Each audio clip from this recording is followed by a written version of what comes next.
Okay.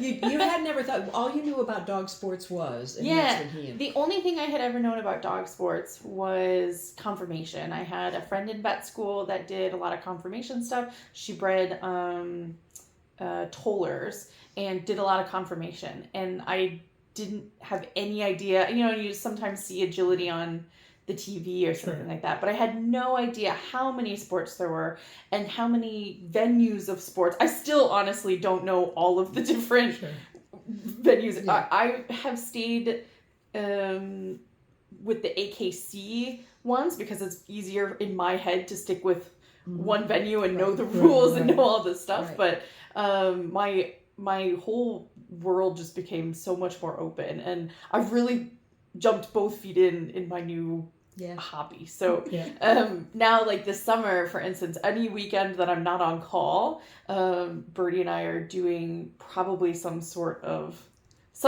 trial and doing something. So, and I lost my train of thought. How did you're teaching now. Mm-hmm. How did you decide to go ahead and start assisting and doing classes with the club? Yeah.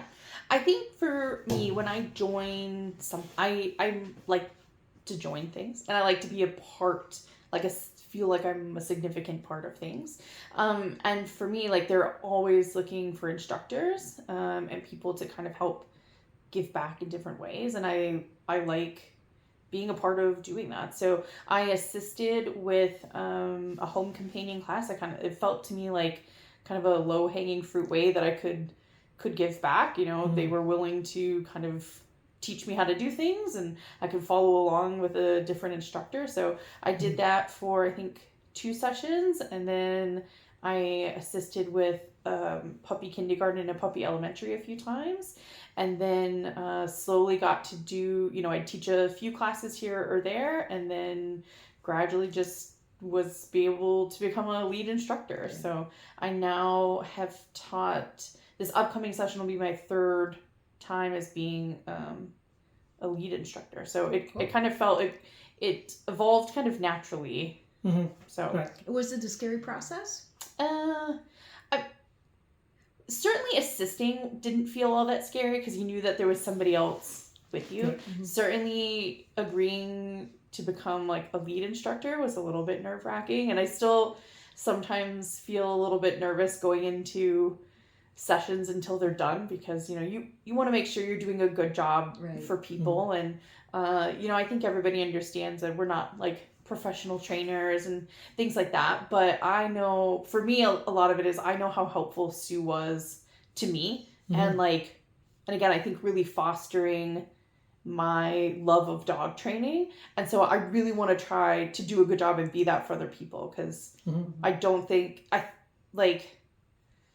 don't know, I certainly didn't feel this way after my PetSmart class. And so like if I could give a portion of this hobby to somebody else, I think that'd be really awesome. Great. And I know one of the things that I have harped on, not really, that's a harsher word. We're celebrating 50 years this year, is the idea that those of us who founded the club had a dream and a vision of what we wanted, and we have achieved what we started out to do, and I really feel like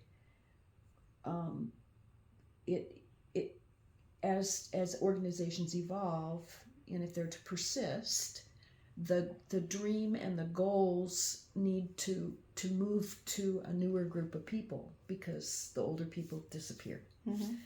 And so what kinds of things do you think, as a newer person to the sport, are things that the club needs to be thinking about or doing, or what kinds of visions do you have? I know I don't want to put you in the position of speaking for everybody. Just Yeah. I mean, I think certainly embracing some of the newer, different sports. I know there's always been there's been a nose work class, but now having more outside things. So like something like the sniff club, where again there's more seminars and things like that. Because I think that some of those like smaller sports, like the urban ratting, the nose work, the NASDA stuff, the dock diving, that's all stuff that is a little bit easier access, and it's less intimidating for a lot of people to get into.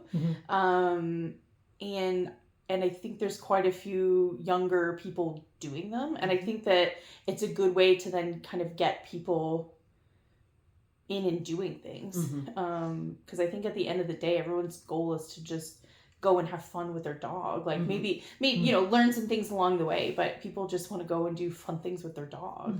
And I think embracing some of those sports, like people have started doing, the disc dog is another great example of that. That was a completely like club driven thing, because people are like, yeah, this is my dog likes doing this. And that's been really great to see how that, it's not obviously not something I do with my tiny dog, although I do know that they have a rolling class. But it's been really nice to see that. And so I think that goes a really long way, is like really helping people evolve those ideas, because some younger people don't necessarily know how to get those things started. So like those people feeling comfortable talking with somebody else to say, hey, this would be a fun activity, this would be something to do. And then partnering with people that are older, more experienced, that know how to get those things started. And I think that to me is a good marriage of how that kind of thing works. Great.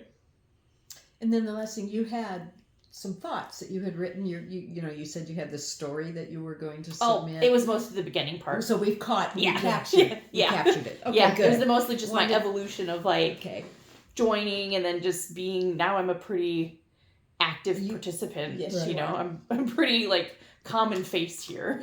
So you move into veteran status. And, which is hard to believe after, again, because it simultaneously feels like I've been here a long time, but then not, like it's only been 2 years. It's not been that long.